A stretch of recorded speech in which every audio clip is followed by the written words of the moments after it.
Gil, I was able to start the recording. Ah, okay. Yep. So I have started it. So yeah, you can continue. Right.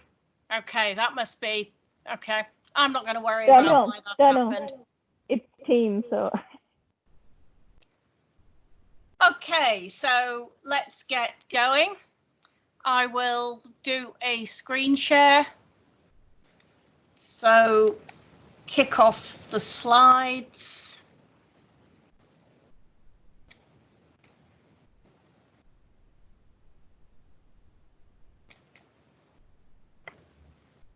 Okay, now display settings, swap, and then minimize that for the moment.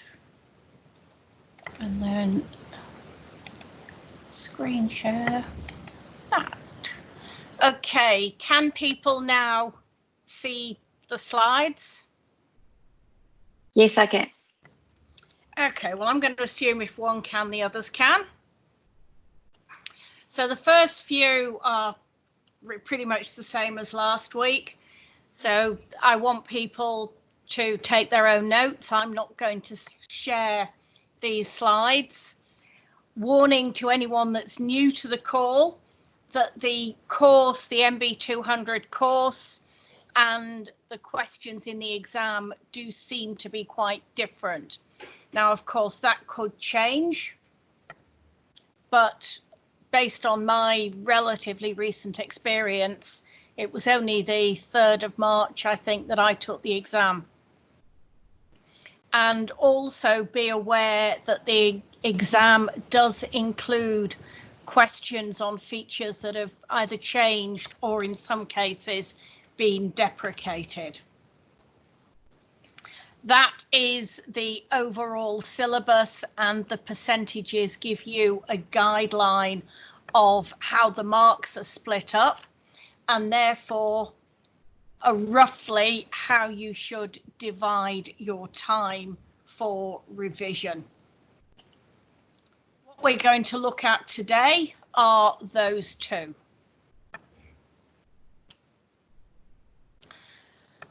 So I think we looked at this last week, so I just put this in as a reminder that that is a fairly quick and dirty diagram of the core entities within Dynamics 365. Obviously, with all the new functionality, there is a lot of stuff that has been added in since then, but that's the stuff that for the exam you really do need to know. And for most of the questions that clients are going to ask you, you will find that if you know that, plus how activities, which we'll look at in more detail later on, slot in, that those two will answer the majority of questions that a client is likely to have, at least if you're doing an initial implementation. Obviously, when you're doing what we call a functional upgrade, in other words, where you're taking a client from having this much functionality to significantly more functionality, you may well need to know other bits, but this is the core of it.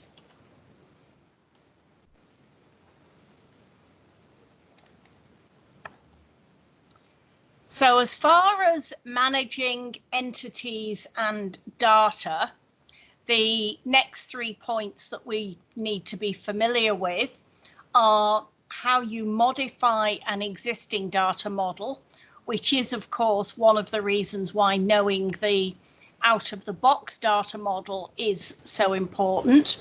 We need to know how to import and export data from that data model into that data model, and we have to be able to manage the data in the system.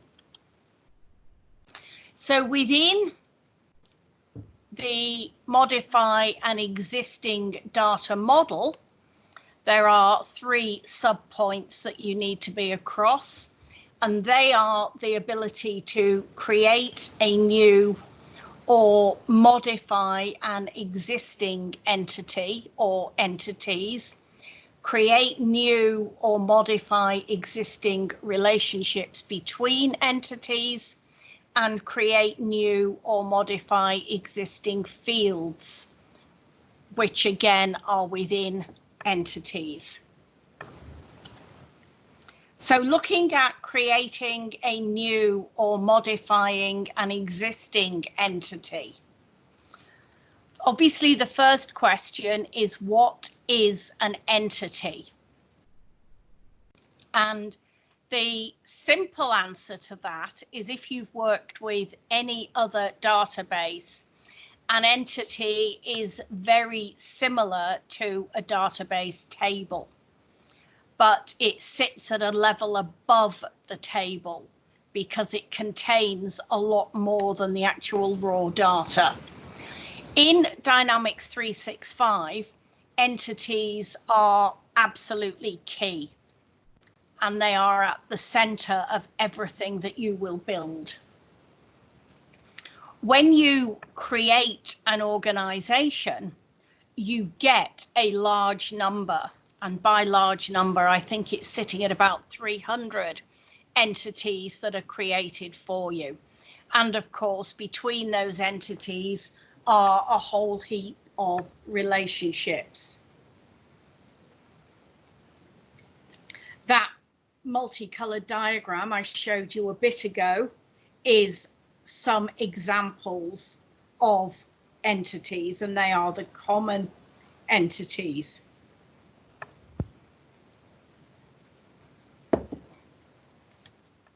So there it is again.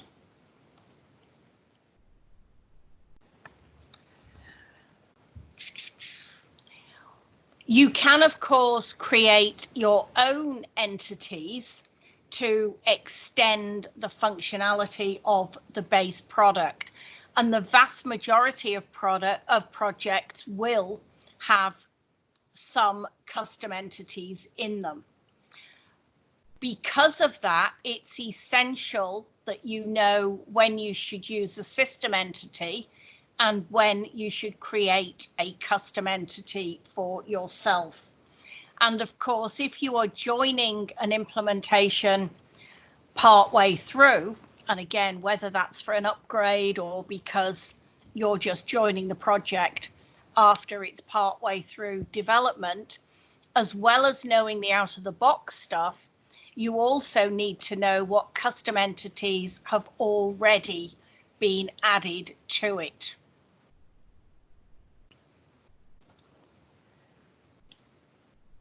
When you're reading about and experimenting with Dynamics 365, you will hear the term Common Data Service. The Common Data Service is where all your data is located. And in essence, it is the SQL database that sits behind Dynamics. There is more in the Common Data Service, but it is, if you think of it as the database that's in behind all of this, you're reasonably close to what you've got. If anyone has any questions, please feel free to throw them into the meeting chat. And is that what I'm being asked to minimize? Yes, thank So you. there's a couple of things up the top, so you can use the full screen. There's got recording started. Just press, I don't know, oh, mine's coming. I've got rid of mine. It says dismiss. But there was your video's okay. There was another little box in the right hand corner, which I think is now gone. Mm. Yeah. Yes, I mean, screen. Cool. All right. I've got two screens, and then I mean, I suppose I could. Yeah. No, you're right. It's okay now. It's fine. Okay. Right. So this diagram shows you what the Common Data Service is and how it comprises Power Apps, Flow and Power BI, and also how it cuts across Dynamics, Office, the mobile apps for those and for other things, and for web apps. And of course, it all sits in Azure. So Power Platform is Power Apps, Flow and Power BI. So there's a lot of terminology. And of course, whenever you've got this sort of terminology, it's an open invitation for curly questions in the exam. So my advice would be to make sure you both know and understand these terms that I'm throwing at you tonight. Within Power Apps, we've got two different sorts of apps that we can create, and they are Canvas apps and model apps. So Power Apps is a platform in which you can create custom applications for both mobile devices and desktop devices. And you can do this without, at least in theory, any heavy coding or experience. Having said that, although you don't need to be able to code, you do still need to have the logic that goes behind coding. Otherwise, it's just not going to work. So being able to work through what it needs to do and what needs to happen and in what order is still a key skill, even though coding is less important. These apps can be developed to meet a whole range of internal needs. And they can be based on the common data service, which, as we said a moment ago, you can think of as the CRM database, or you can bring in a whole range of other data sources and then use either or both to working with all of that data. There are over 200 data sources that you can bring in, and already 100 templates and more that you can use as the start point for an app that you develop either for yourself or for a client. It's important to be aware of some of the key differences of Canvas apps versus model, or sometimes called model-driven apps. So Canvas apps are very visually focused, and they use a visual canvas and you drag and drop elements onto them. So a little bit similar to the form designer that many of you will be familiar with. You can also add conditions, so make it that things only happen when certain conditions are true, and you can build in settings. You can also link them to data sources. Compare that to a model app, which is very data driven. So a model app starts absolutely from the data model. A model app can support complex business logic, and it can generate data models, i.e. the sort of ER diagrams that we looked at last week. A model app can be a standalone app, or it can be the back end to a Canvas app. So if it makes sense, you can use the two together. A Canvas app provides absolute full control for what the user experience needs to be. They are very, very flexible. But a model app is heavily controlled by the data model and is structured by that data model. So you can probably see why you can use the two of them together quite nicely. Dynamics 365 or CE is essentially a big fat model driven app, or to be more precise, a set of model driven apps, because as you know, there's the sales hub, the service hub, the marketing hub, and so on. Each of those is really an app, a model driven app in its own right.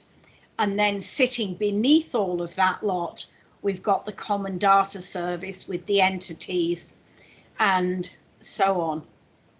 So does that lot make sense to people? Yes, it does. Thank you. So now we move on and look in more detail at the entities. And there are three different types of entity that you need to be aware of.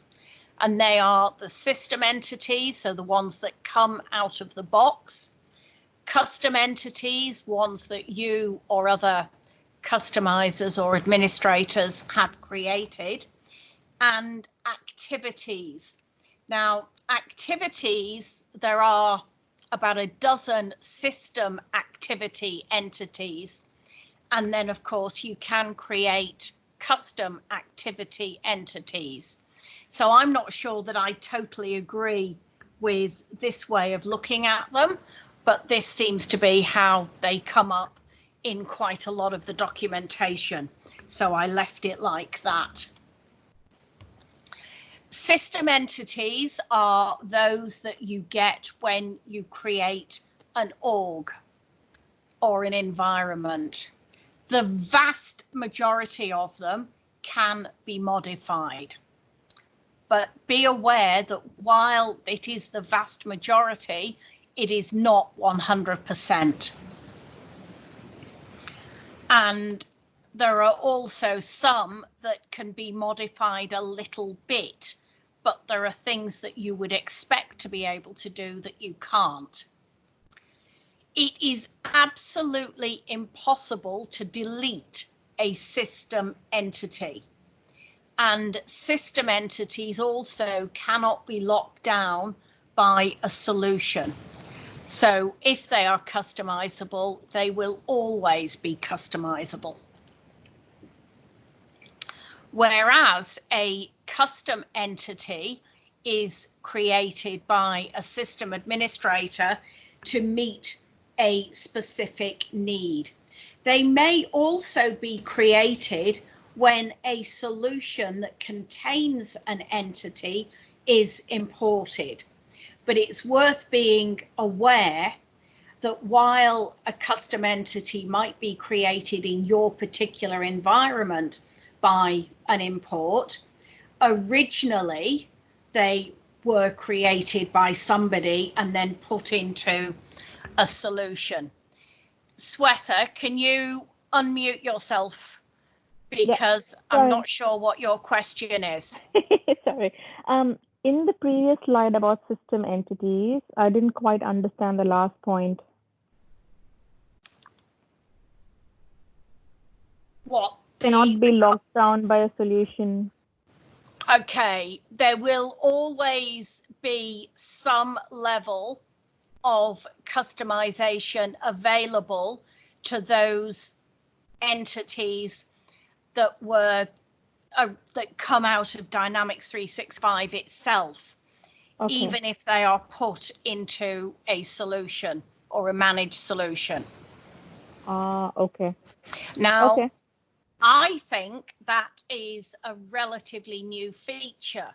We had a client, probably 7 or 8 years ago now, and they came to us in high dudgeon where they were very unhappy with their previous implementer, and consequently the previous implementer wouldn't give us the unmanaged solution, and we were not able to change some of the standard entities. And my instinct is that they've stopped that happening. Okay. Okay. Okay. Yep. Thanks. Okay. Most custom entities can be deleted. Ah, Linda, I see you've got a question. Did I answer that, or do you want to unmute yourself and explain a bit more?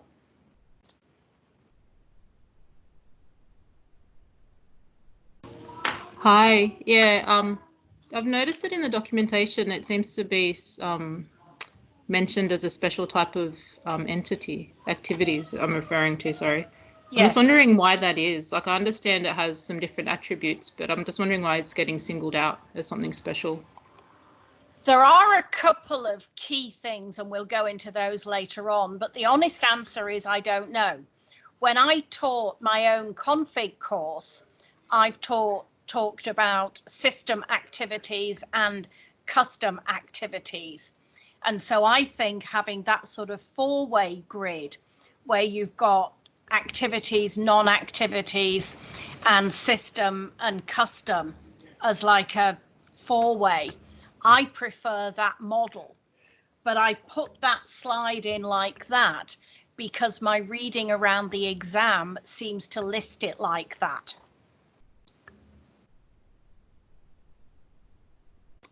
Okay, thanks.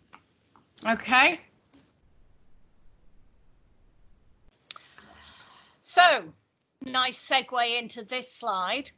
Activities are used to record interactions, usually either to a client or on behalf of a client. Within the activity entities, there are quite a number of properties that you can't change. And there's also a lot of common fields that don't strictly sit within the activity, but sit within the activity pointer, and they are shared. It's also worth being, or very worth being aware that there is only one row in the whole security role matrix for activities. So you can't create different security for, say, phone calls than emails within an organization. And that is a good gotcha. Oh. So all types of activities come with only one role. Correct. So when you go, and we do look at this towards the end, but when you look at the security role matrix, and when you look down the right-hand side where it's got the entities, so I'm not going to get the order right, but where you would see account, case, contact, and so on, there is activity in there, but there isn't email and phone call and so on. Does that answer that question? And the same also if you add a custom entity with a type of activity, you also can't set individual security on that. It's all under that one activity row on security. Correct.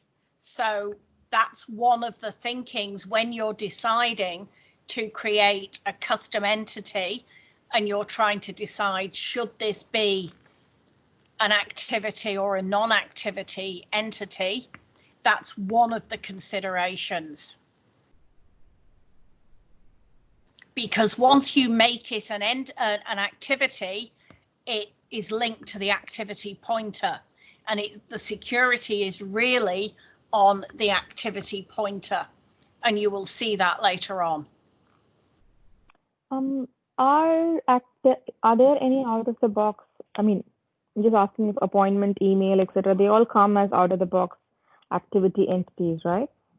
All of the ones that I've mentioned here, so so appointment, email, phone call, task, they are all out of the box. There's also letter, fax, task. I think there's about a dozen, and it is worth being able to list all the ones that there are.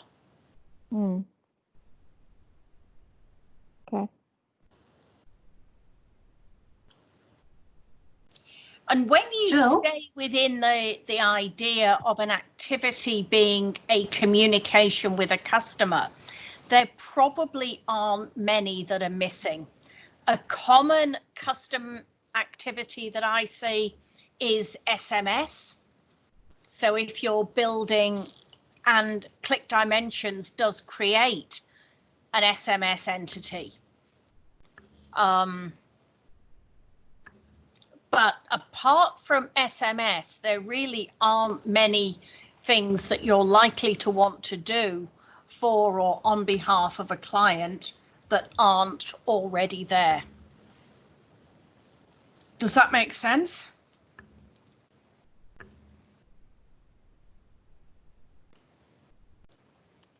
Okay.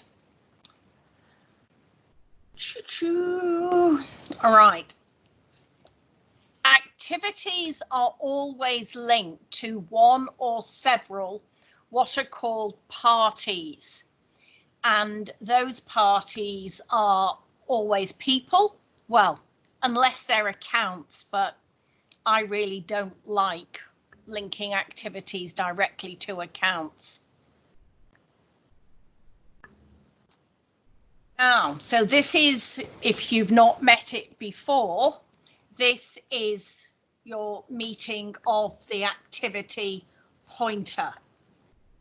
So sitting here in the middle of this screen is the activity pointer entity.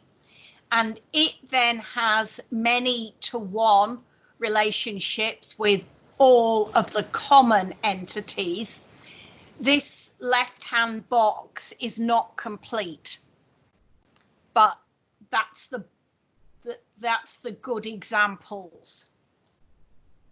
But there's probably 3 or 4 times that number should be in there if this diagram was going to be absolutely complete. The activity pointer also has many to one relationships with the owner.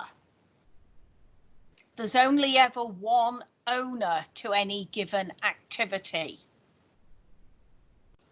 And then we have one to many relationships out to all of these records. So the activity party is all the people who participate in or may participate. So if you think about an appointment activity, everybody who is invited to that appointment or meeting is a party. Does that make sense? And when I say everybody, they could be contacts, leads, users, or any combination thereof. Now, you could strictly also invite accounts, but this is why I have a real problem with accounts really being in there, because to me, it doesn't make sense to invite an organization to a meeting. You would invite chosen individuals from that organization, and those chosen individuals should be in your system as contacts or possibly leads. Does that make sense?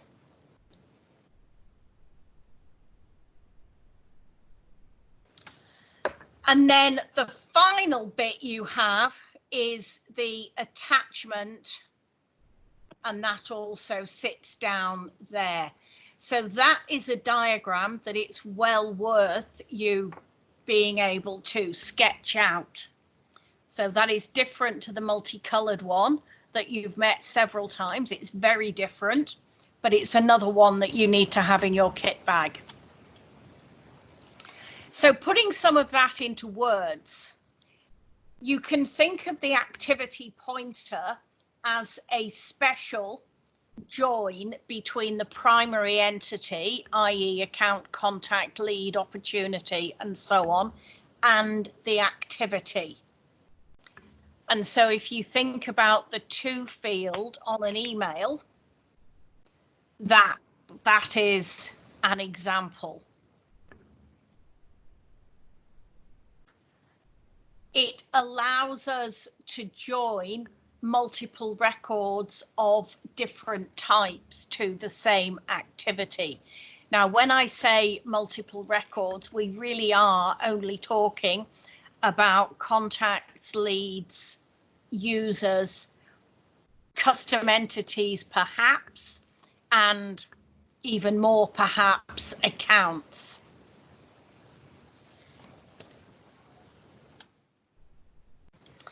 I mentioned earlier that entities are more than database tables.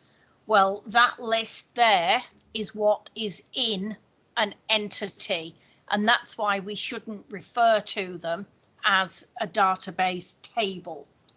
And we'll be looking at some of those things, but you probably do need to be familiar with pretty much all of them for the exam. So that is the same information, but that's what it looks like in the legacy environment.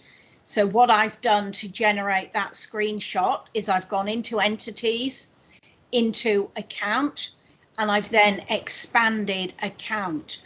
So you can see what was on the previous screen.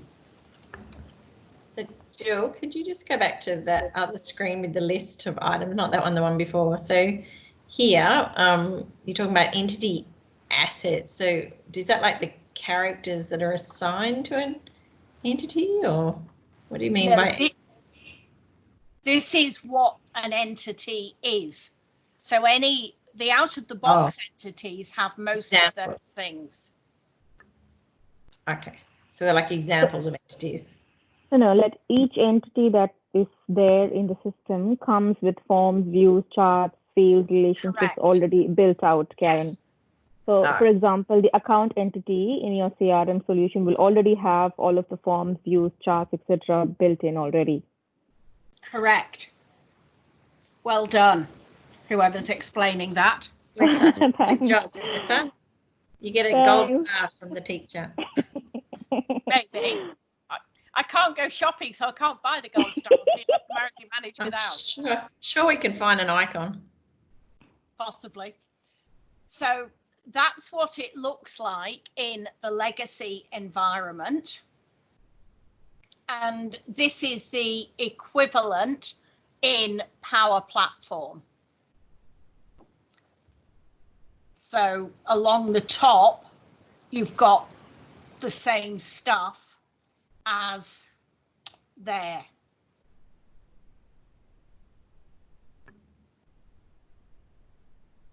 But I think that one is probably easier to understand.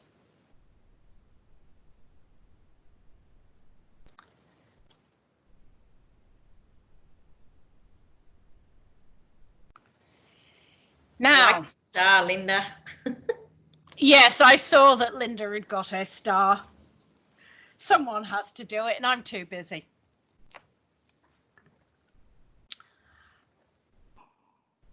Entity ownership is another key concept that you need to be across before you jump in and create a custom entity. Most entities, but by no means all, will be owned by either an organization or by a user or by a team.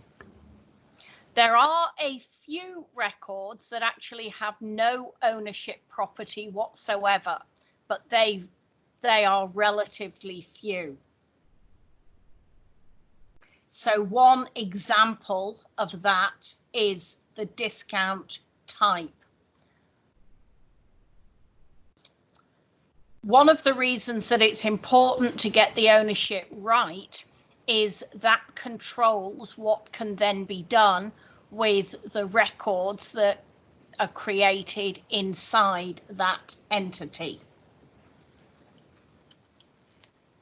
So your options are user or team ownership or organization ownership.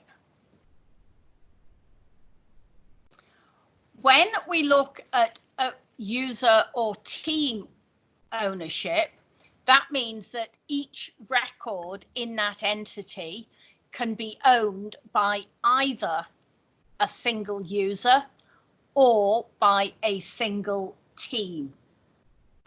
Those records are the more customer focused entities. So one of the ways that I think of CRM is as having customers on one side and the products on the other. And it's the stuff on the customer side that tend to be user or team owned, whereas the stuff on the product side tends to be organization owned.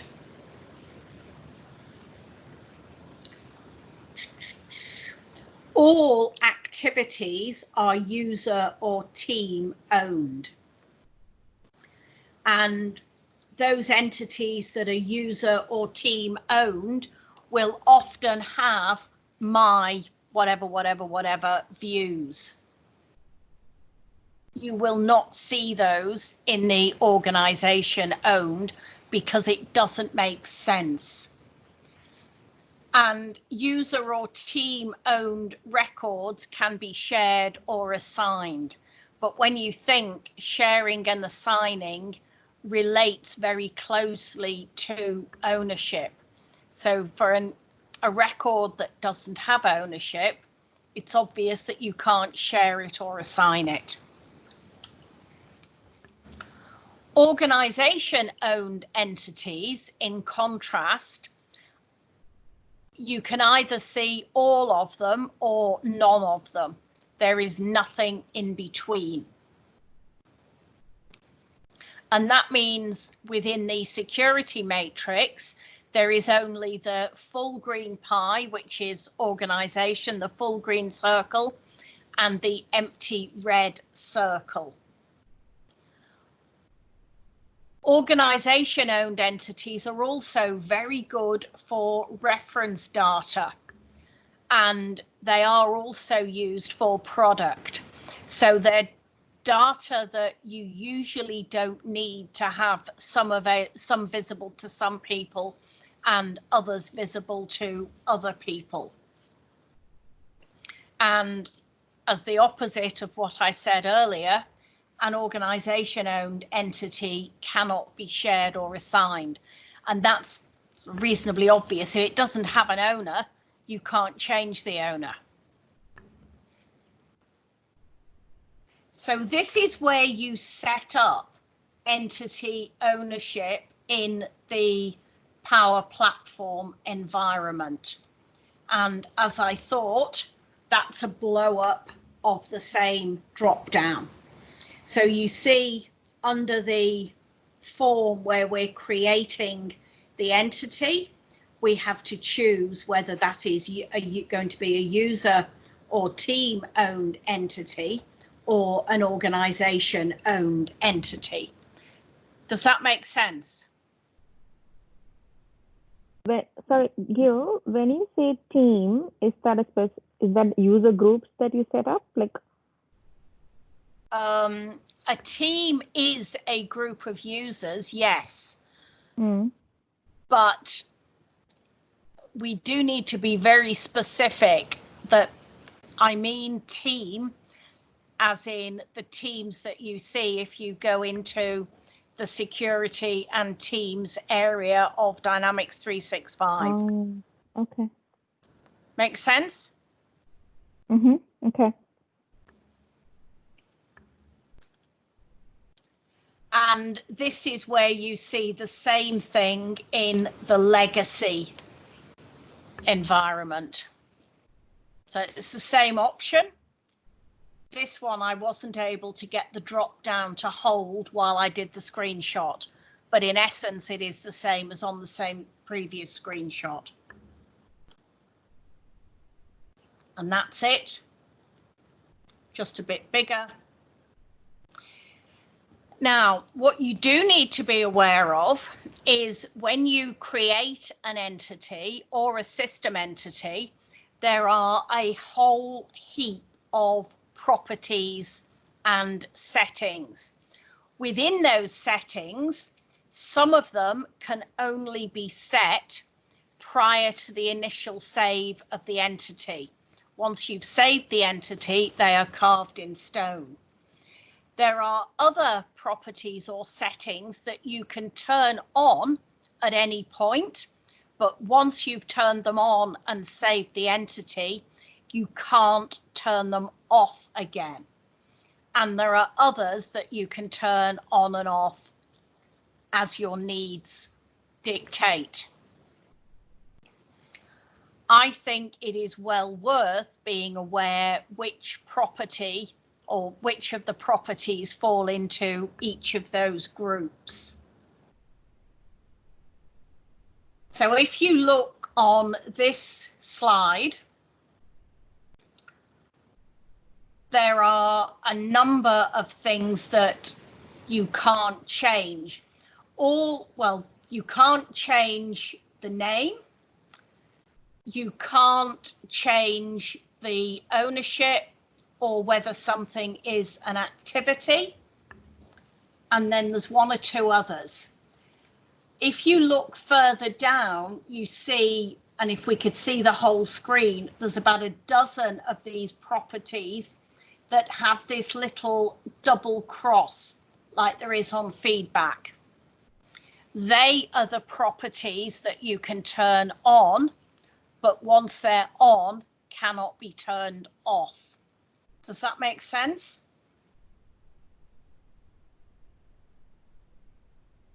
So I would recommend that you go in and create a custom entity, but while you're creating it, have a good run around this screen or the equivalent in Power Platform and work out which settings go into which group.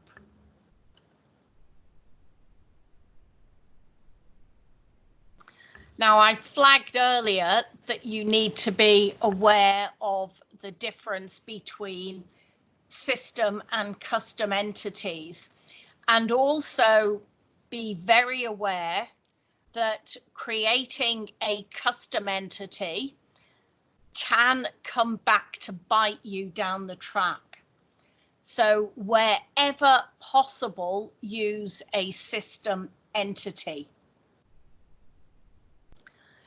If your client doesn't like the term account, you can change the name of the system account entity to organization or partner or client or whatever suits their needs. But even that, be careful, because with the likes of account, for example, that should contain all the organizations with whom you have a business relationship. And that means that you could have media people in there, you could have suppliers, you could have a whole range of different organizations who aren't and are unlikely to ever be your client. So early on in the piece, it would be very easy to jump in and say, yes, Mr. Customer, we can change account to client. But once you've done that, where do you put suppliers? Does that make sense?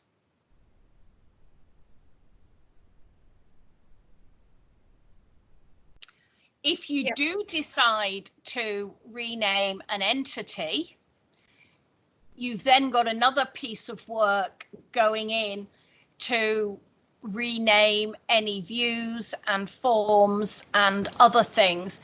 Otherwise, you have the situation where, let's say you rename the account entity to client, but you've still got my active accounts, inactive accounts as the views. And that's probably not a good solution to roll out to your client.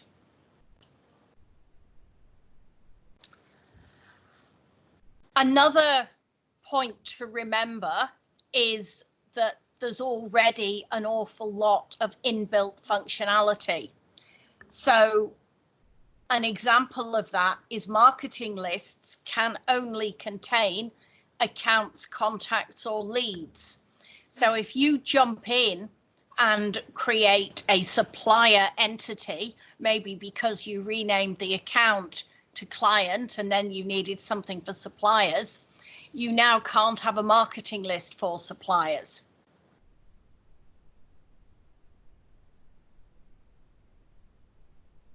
Does that make sense? Yes, and if I can add one thing, in terms of renaming the display name of a system entity like account and contact or lead, the only one place that I found that you couldn't rename it was in the drop-down when you're choosing what type of marketing list you're using. And that's probably a reason, yeah. So that's one of those inbuilt. So you're then going to, I wasn't aware of that, Kim, so thank you. But yes, it doesn't flow through. But so thankfully, yes, that's the only place I found it. So I think renaming is okay, but you then need to be aware of some of these issues. And it might be because the marketing list entity is one of those with limited customization.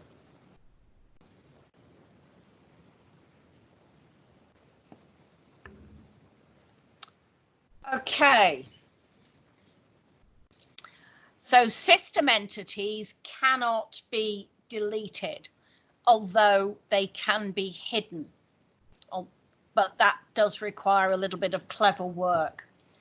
Custom entities usually can be deleted, but you can't delete an entity if anything else has dependencies on it. So if you've built a relationship between a custom entity and a system entity, you won't be able to delete your custom entity until you have deleted that relationship between them.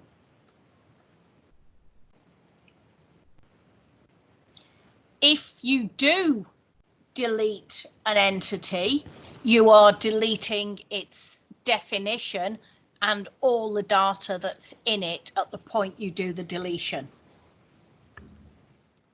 Okay, so if you'd like to unmute yourselves, what is an entity?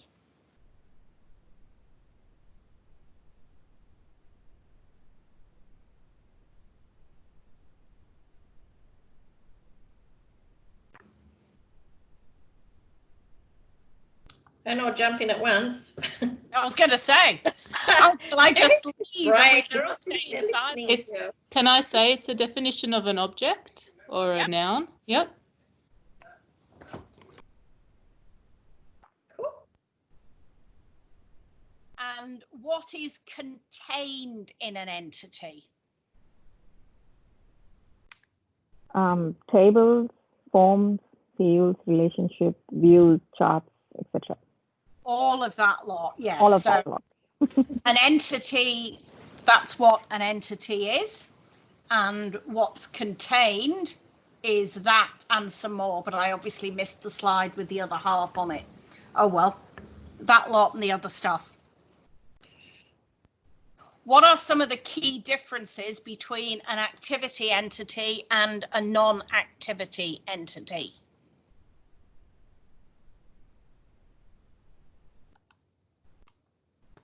An activity has a due date. Yeah, although a non-activity could as well.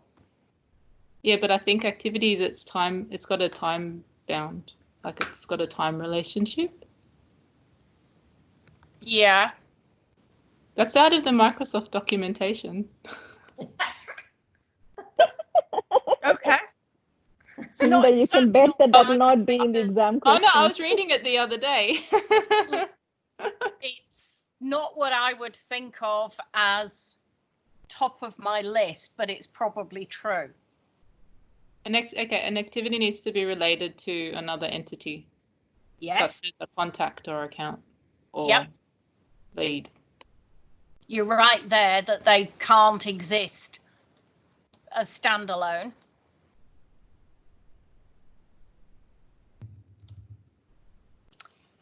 And what are some of the key differences between user-owned and org-owned?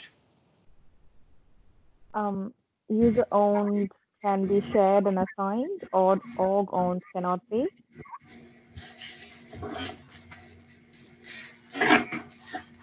Yeah. The different security level options. Yes. So an org owned is on or off, where you've got multiple options for a user or team owned. Yep.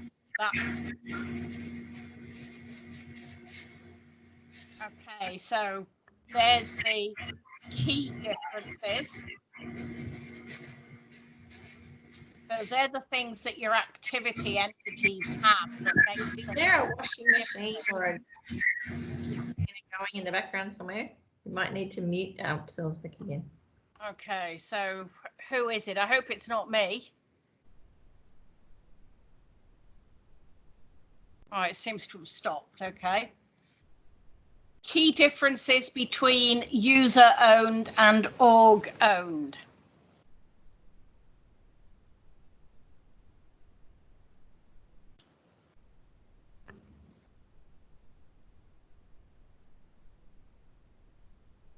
Okay, they're the key ones, that a user or team owned has an ownership field, and that therefore gives you the full scope within security roles rather than the all or nothing that org owned has. So what we're now looking at is what you need to know as far as creating new or modifying existing relationships. And that comes down to the types of relationships and relationship behavior. And both of these do tend to confuse people. So these are the types of relationship that you can have between two entities pretty much in any database. So your options are one-to-many, many-to-one, which are basically the same thing, or they are the same thing, just seen from different sides.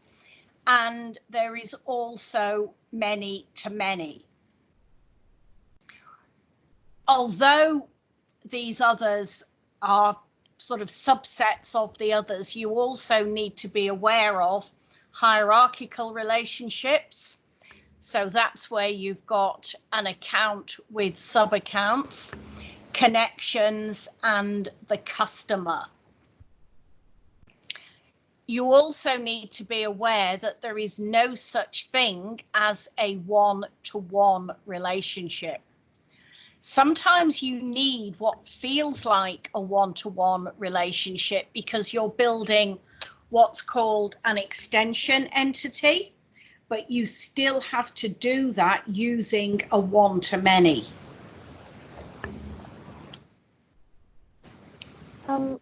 Gill, can you explain customer being a relationship in the previous slide? We'll come to that. Okay, all right. Because it's interesting, but it is something you need to be aware of. Okay, so one-to-many relationships are by far and away the most common throughout Dynamics 365. One parent can have one or several children. And the child record has a field which is a lookup to the GUID of the parent.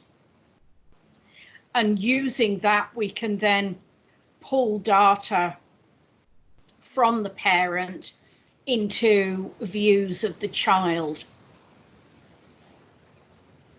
Where you're looking at the parent, you can have, where relevant, a grid of the child records. So any questions about one-to-many relationships?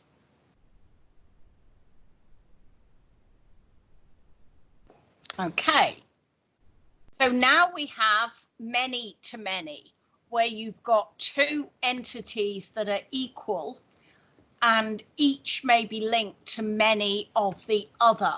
So an example is opportunity and product. And although you see them throughout Dynamics and other databases, they do not really exist. They are created using what we call an intersect entity. And within that, there are two types of end-to-end relationships. You've got native end-to-end relationships and manual end-to-end relationships. So when we look at a many-to-many relationship, that's how it appears. So using event and contact as an example, each event has many contacts at it, and each contact goes to many events. So that's how it appears. But in reality, it is created using an intersect table. So that's what I mean by the end-to-end doesn't really exist, because it is two one-to-n relationships, but the intersect table may well not be visible to you. Now, where you have a native n-to-n relationship, the intersect table only has its own GUID or ID field and the GUID of the two records that it's linking. Where we have a manual end-to-end, it still has those same three fields. Yes? What is a GUID? Sorry? It stands for Globally Unique Identifier, but think of it as the ID field. I know what like GUI, but yeah, okay. No, it's not GUI. That D is very important. Gill, one more question. Unique identifier. So it's a 20 in Dynamics. It is a 25-digit code that is unique across the entire organization. So it's not just say the contact ID, but that number will only be found once in any given organization. Does that make sense? What do they use it for? It's the identifying field. So all of the links that are done internally are done using the GUID. So every sort of entity? It's sort of like a record ID in It is a record ID. Oh, okay. But it's key that you remember that it's unique across the whole system. I look at your slides, Jill, and if you go back a couple of slides and it's got many events, you know, if you go back, next one, yeah, there's the many events in the party. Stop. And the other one. That one? Yeah, that one. It's what we used to have as parties at pubs, and you go to the next slide and you've got like 1 to 1 to 1. That's what we're now allowed to have. But it's not an N anymore. It says one event, you've got to have 1 to 1. That's what it reminds me of. It's your new what? Because because of Corona. Yeah. Yes. But over time, we still might get up to N. Just I know. We get to Gill, ends. So Gill, I have a question on the previous slide. In the intersect table or the intersect. Sorry, can you speak up a little bit? I'm struggling to hear you. Yeah. The intersect table that's created is, if you're building out a custom relationship, does the intersect table get automatically created? When you create a native, it creates the intersect for you, and you will never actually be able to see it. Even if you, and obviously with online, this is impossible anyway, but even if you went and started digging around directly in the SQL database, you would never see the intersect entity that's been created as part of a native end-to-end. But when it's manual, because you need some additional fields, in this case, the date of the purchase and the ticket type,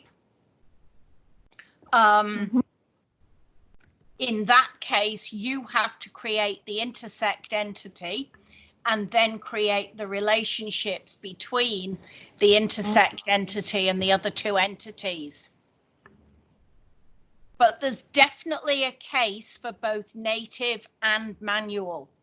Don't make the mistake of thinking, oh, native are easier, so I'll always do native, or I prefer manual, so I'll always do manual. You need to be aware of both of them, keep them both in your kit bag and use them as appropriate.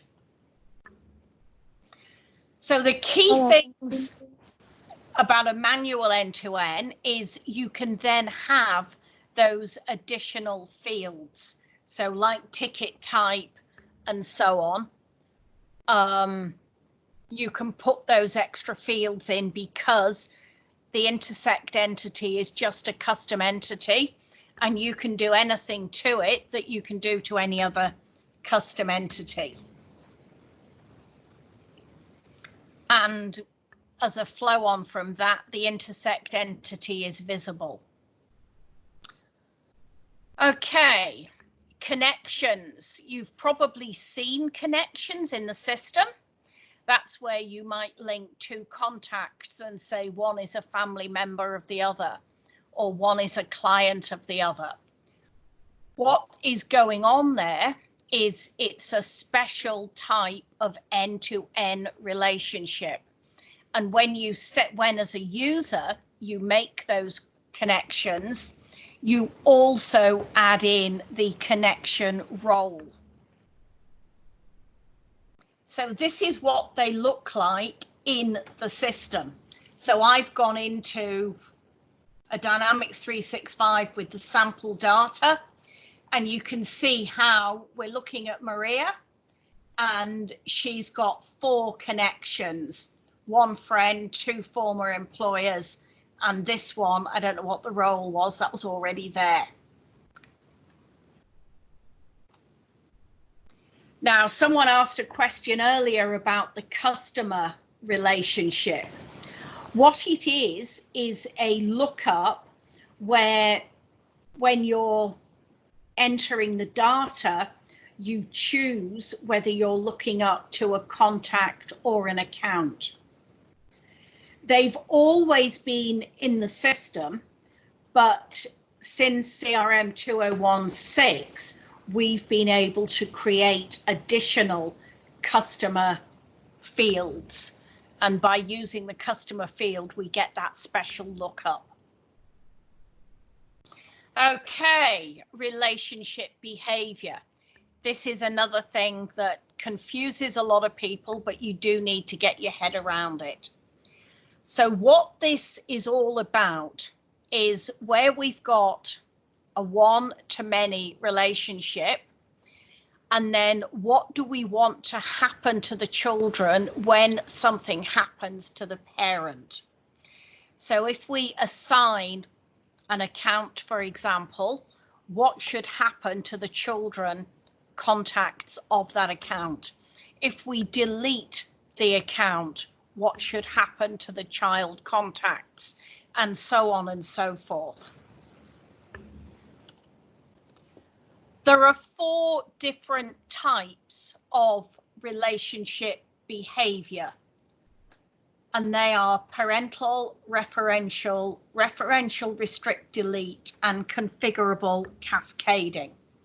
Now, parental means if the parent has something done to it, that change cascades through to all the children. So if we had a parental relationship between account and contact, when we assign the account to a new owner, all of the contacts would go with it. With referential, it's the opposite of that. So the changes do not pass down to children. So if we assigned an account,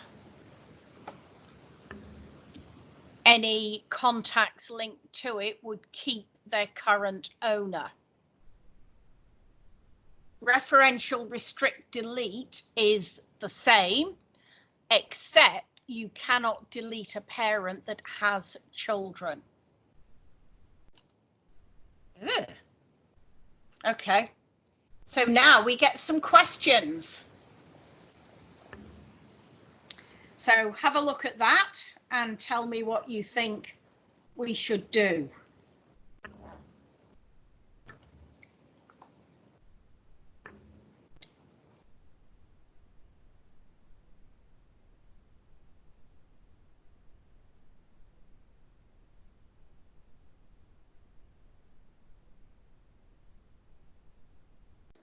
I am voting for A. Okay.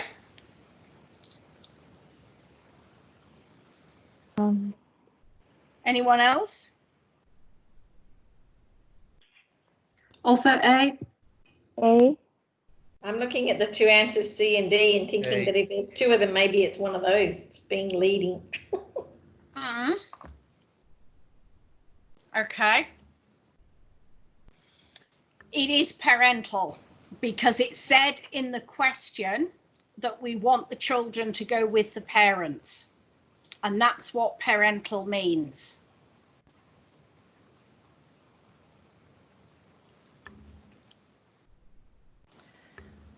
So hierarchical relationships are self-referential. So a good example of that is the relationship between accounts that is used to allow one account to have a parent, and that parent can have as many children. And also, because it's between account and account, and it's within the same entity, we can have as many layers as we need. So it's not limited to parents and children, but we can have grandparents and great-grandparents and even more, if that makes sense for the business requirement. Any questions there? Right, moving on. This slide's out of order. I thought that had happened. With configurable cascading, that is the fourth type of relationship behavior.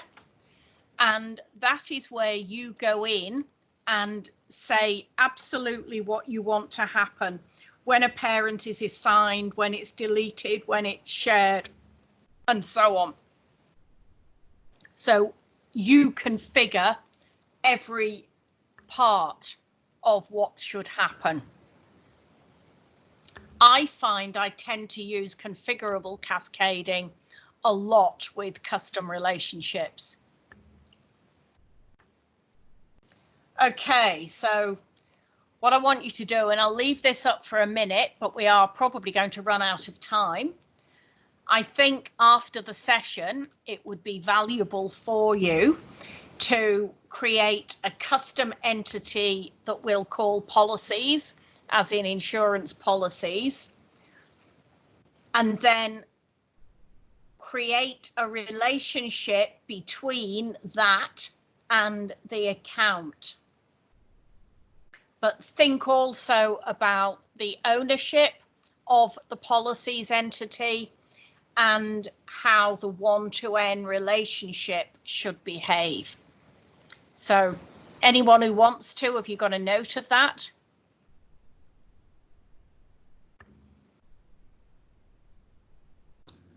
It's like online school homework. Well, it's totally up to you. I've passed the exam. No, it's a good idea. I think it's great. We were talking about custom entities today. Great. Okay. Now, a new feature relatively recently is the ability to have an org chart view. That is created using the hierarchical relationships, and it allows you to link the contacts that are also under an account together. So again, something else that it's worth you having a look at. Okay, so we need to have some understanding of what we can do as far as creating new or modifying existing fields. And within that, we're going to look at an overview of fields, field types, and field properties. So fields are the low level of where data is actually stored. They appear as controls on forms, so that's where most people are very familiar with them, but also as columns in views.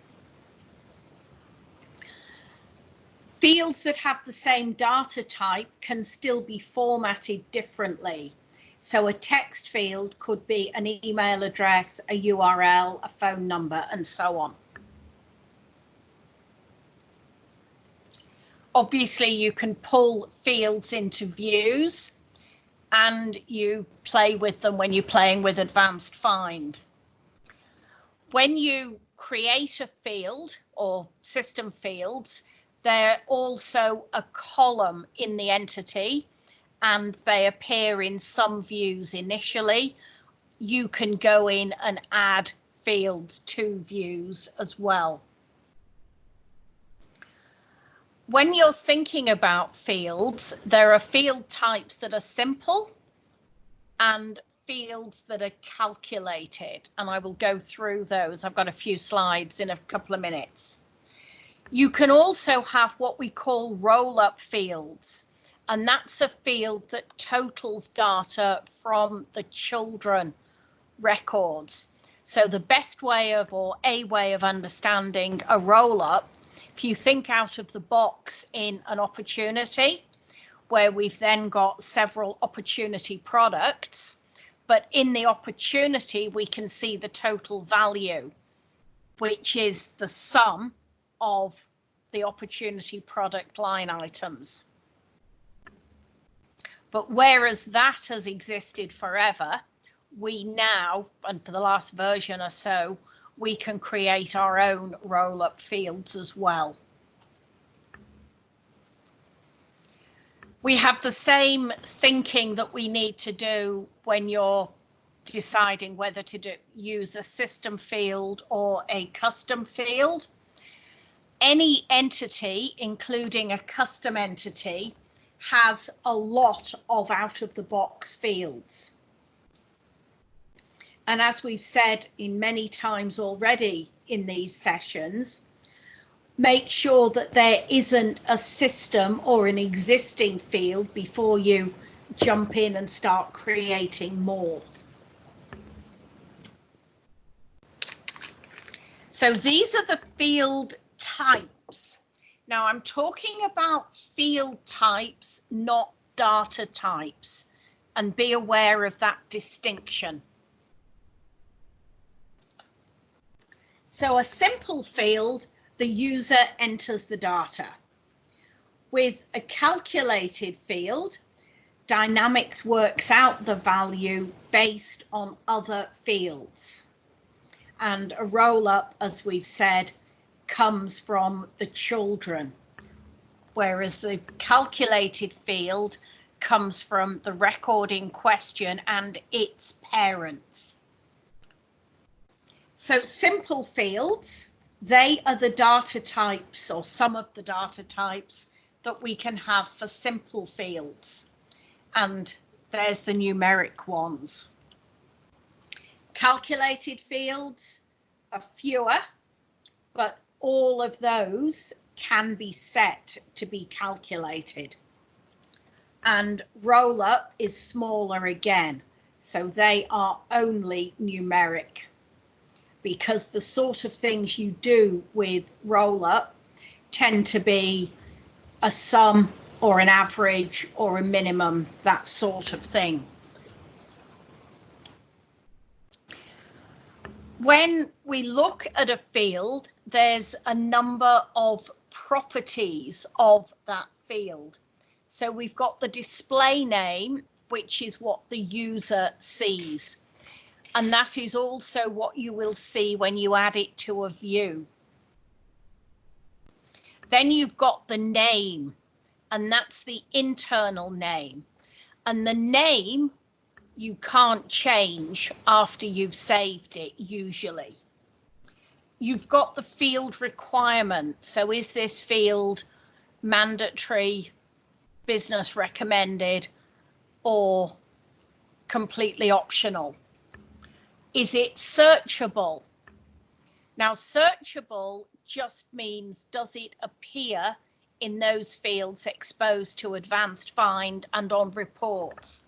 You mustn't ever fall into the trap of using searchable for, or thinking you can use searchable for data security, because it doesn't work. Field security, which we'll touch on a little bit later on, auditing and description. So that's another list that I would recommend that you know what all of those mean. Other properties that we can use as makes sense to us, whether or not this particular field should appear in the global filter for an interactive dashboard, whether it's sortable on an interactive dashboard. Obviously, we've got the data type, the field type, and then we've got the format within the data type. For some fields, you've got a maximum length, only the text fields. IME mode, that's how the Asian text appears in using the Roman alphabet. We've got the precision, how many decimal places, and the minimum and maximum values that that field will hold if it's a numeric field. Calculated fields, Dynamics works out what the field value is based on other data. So those fields will appear locked to a user. The user will enter some other data. So an example, not that this is done in Dynamics, but you could make it. If you think about GST, we might enter the price of an item, but then Dynamics could calculate the GST based on the GST rate and the line item value. We wouldn't then want the user to go in and change that. It is worth noting that a calculated field only gets populated when the record is saved. So that can confuse a user that they put the values in and these fields don't do anything. We can use calculated fields where in older versions we'd have had to use JavaScript. As we've said earlier, roll-up fields pull data from the child records as opposed to calculated fields that are that record and parents.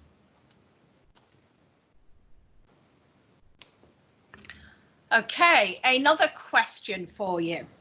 So that's what a field looks like. Custom URL is the example. Which fields, the question says 4 fields, but there's actually more than 4. Which of those fields can you change after the initial save?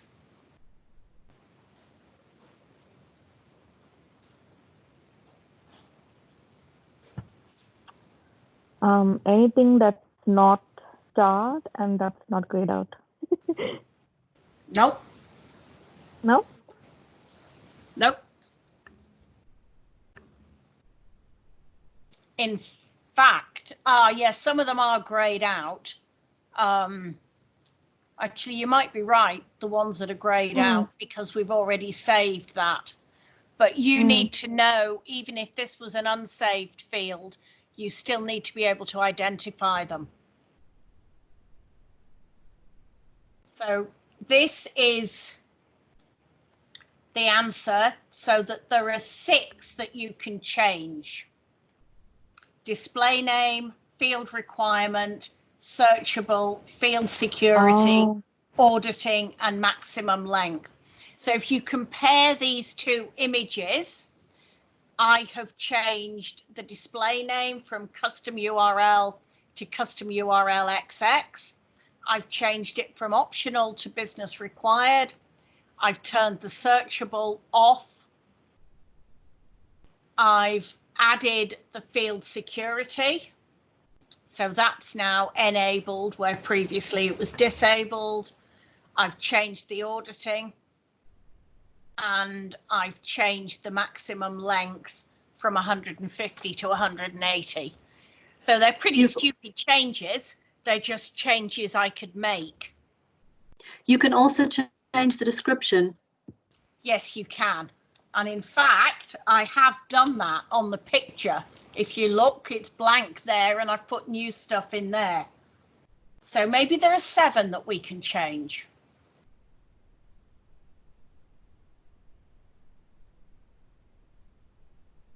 But those 2 pictures are quite useful. Shall I keep going?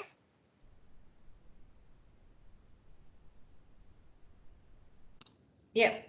Okay, so now we're looking at importing and exporting of data.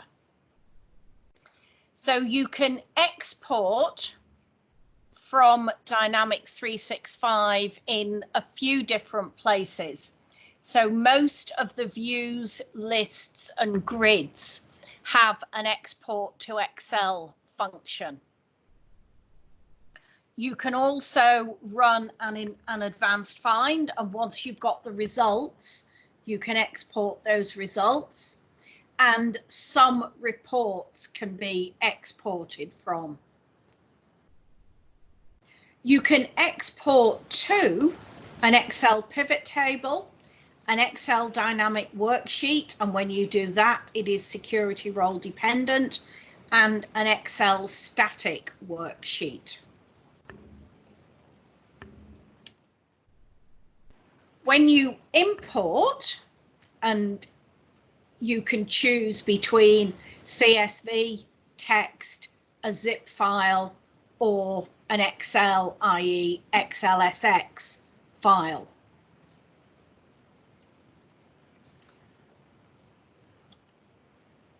When you want to do an import, the steps that you need to run through, first of all, you need to import.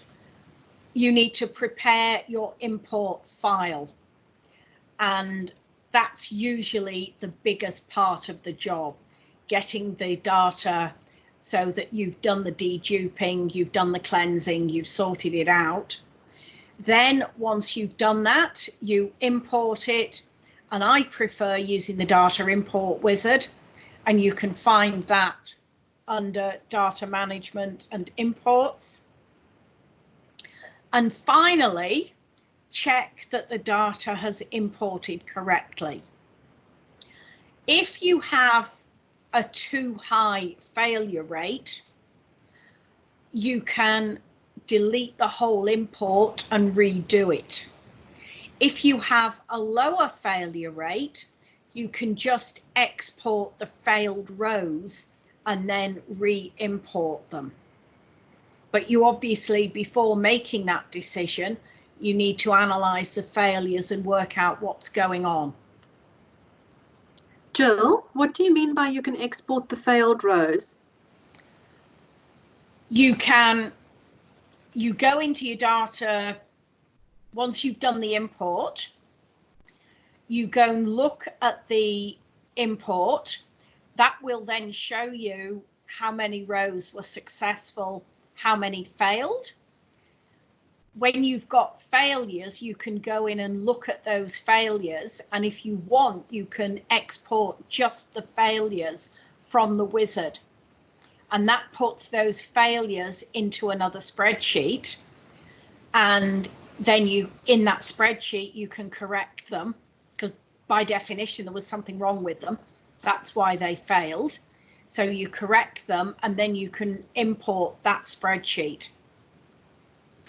I'm quite happy to take this outside or to ask you to answer later. Is there any link that you could give on how to do that? Because that's something I've struggled with.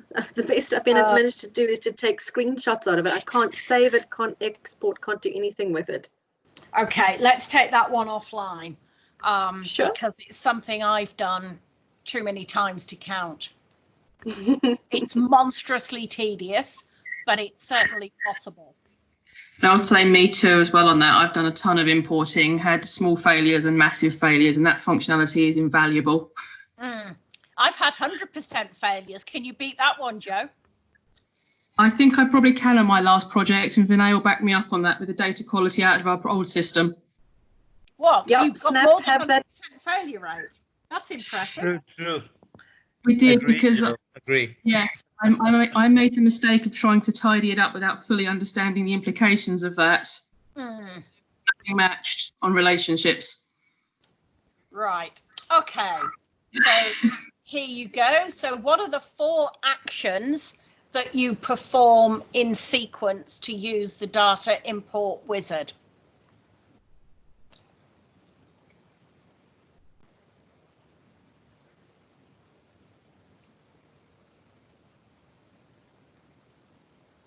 And what I would recommend here is, are there any that you can get rid of as being total garbage? And there are a couple. Specify the number of records. That's one that we can get rid of, correct?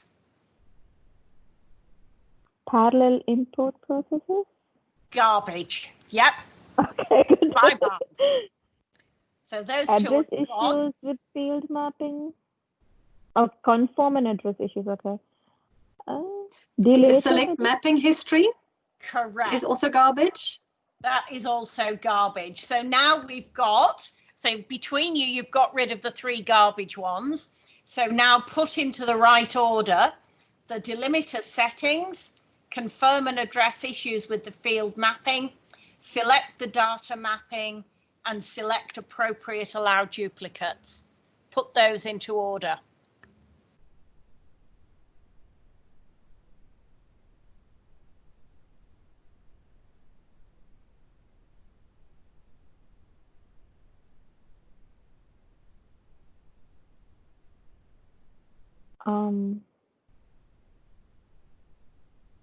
First one would be the data map.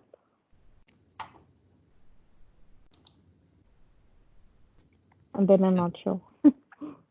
Probably the first Anyone one. else? Allow duplicates. Appropriate. Oh. Well, you need to get the order right. Okay, I'll put you out of your misery. Can I give a try? I would say set the delimiter settings first and allow duplicates is last. Yep, I think you're right about that. And I would say selecting the data map and then confirm the field mapping issues. Correct. Well done. Can you tell Now, I've done this a lot recently? It is one of those. So this is what the screenshots look like. So this is sort of a lot of slides. So first of all, you choose your data file, which didn't come into that list. And now we're seeing the name of the file and its format. Now these 2 are alternatives. It is slightly different. So this one's an Excel file. We don't choose the delimiter. This one is a CSV file, and we do have to at least confirm the delimiter. And then we do the mapping, which I haven't done very well in this screenshot because I only wanted the screenshot. Then we review it. And then we look for the allow duplicates. If you want to save the data map, you can, but that's the last of the screens. And then you submit.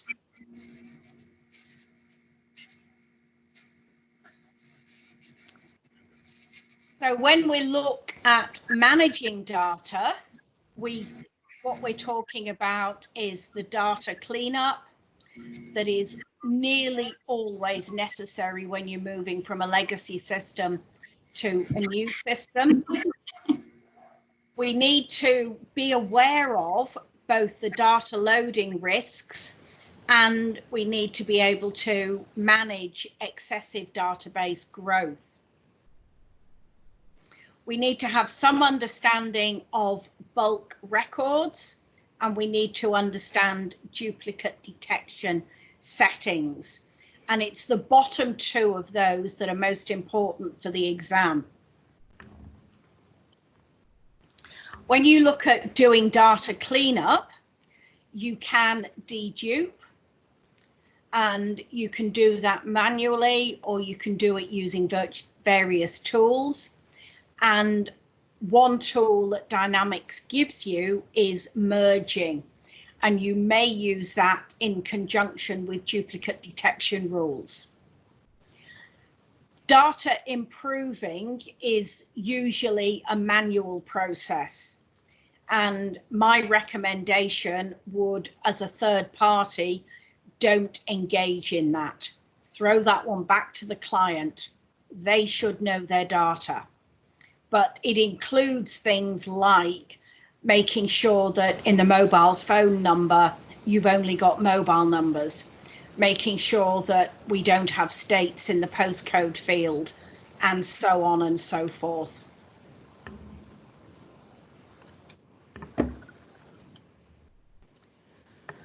Now, data loading risks, you do need to make sure that the data, and that really means each field, is of the correct type. You also need to make sure that you import parental data before child data. So to give you an example of that, if you try importing contacts that have parent accounts before those parent accounts are in, it's not going to work. And make sure that any lookups, i.e. parent data, and any option sets have all the necessary values that the imported data is going to present to them. Probably one of the commonest reasons for an import to fail is that somewhere in that import there is a field that is a lookup field, and the wizard can't find the correct value. Another thing that will cause you problems is if the lookup fields aren't unique.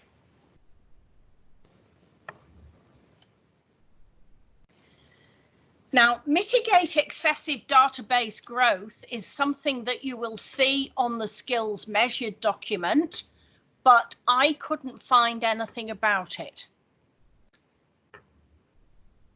But in essence, what it is talking about is what policies need to be in place down the track in terms of what data is kept, and also things like when you're doing an import, do you need to bring in all the data? Or are there some entities that maybe only a few weeks or months or 1 or 2 years are needed? Now, there's no absolute right answer to this, and it will depend on the organisation that you're working with.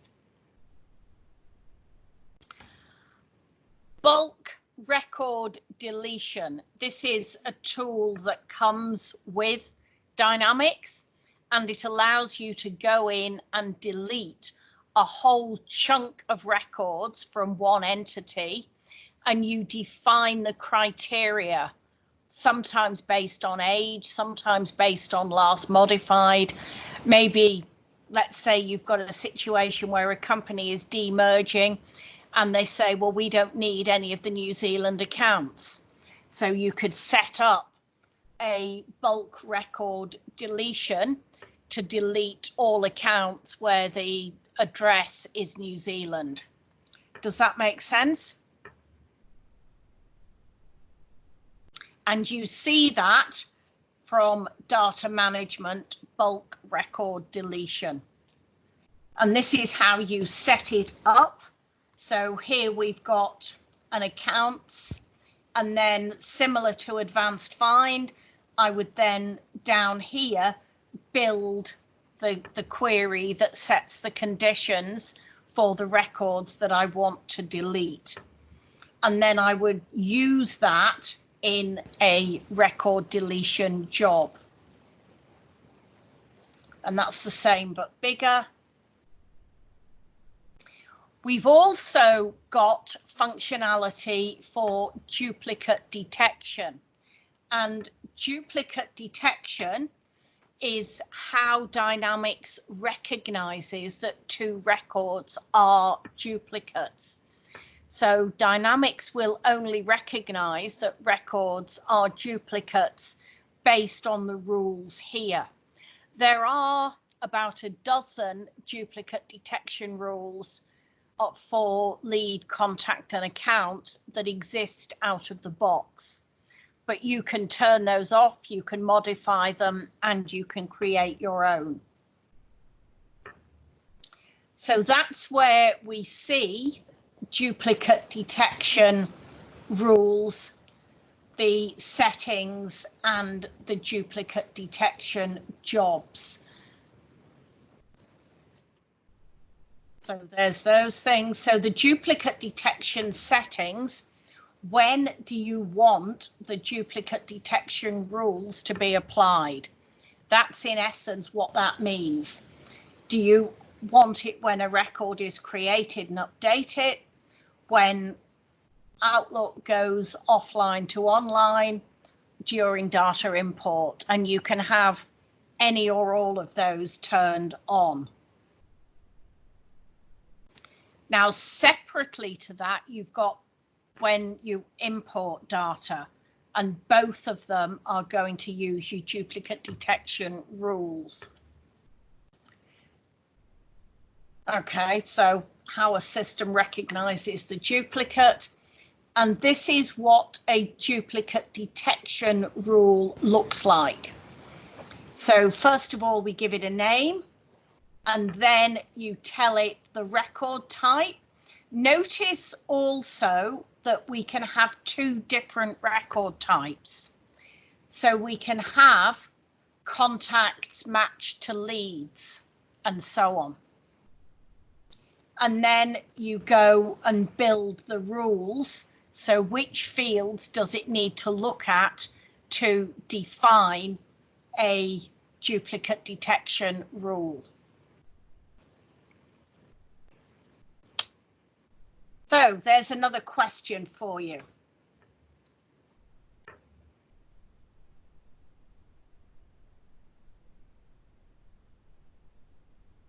Any ideas?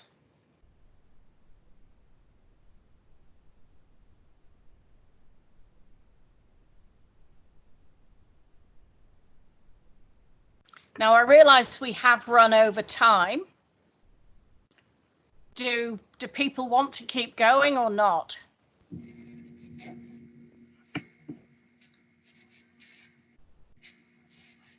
I'm okay a bit longer, and I think the answer is the last one.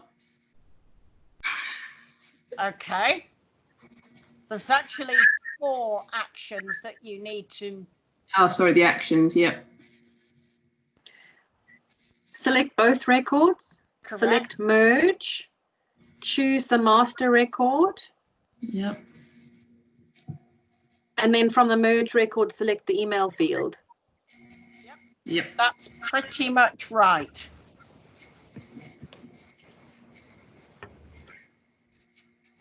And that's just an illustration of that. And what confused me was where in the sequence you selected merge, not because I didn't know, but I thought this button said merge, which you do later. But in fact, it doesn't, it is okay. And that merge button is only available when you've got 2 records selected. So if you've only got 1 or you've got 3, that button doesn't work. Okay, So that is the first of the chunks that I was going to do. I'm happy to keep going, or if you like, we can do this next week. If you're able to do next week, it would be better. I'm starting to fade a little. I think next week. Yeah, we've Jill, lost, next week Yeah, is better. same here, please. yeah, Yeah, we've lost because a 3 lot of people already. So, Yeah. okay, we'll leave the security to next week. Right. And Kim, if you want to give me a call, or are you working from home now, Kim? I am, yes. Okay, if you want to give me a call about that data import issue some point tomorrow or Friday, we can run through. Thank you so much, Jill. Maybe if you want to let me know when you've got 5 minutes and I will make myself available. Tomorrow I'm just working. I'm teaching an MB-200 next week. So apart from, I have a call from 9 to 10 and a call at about 1.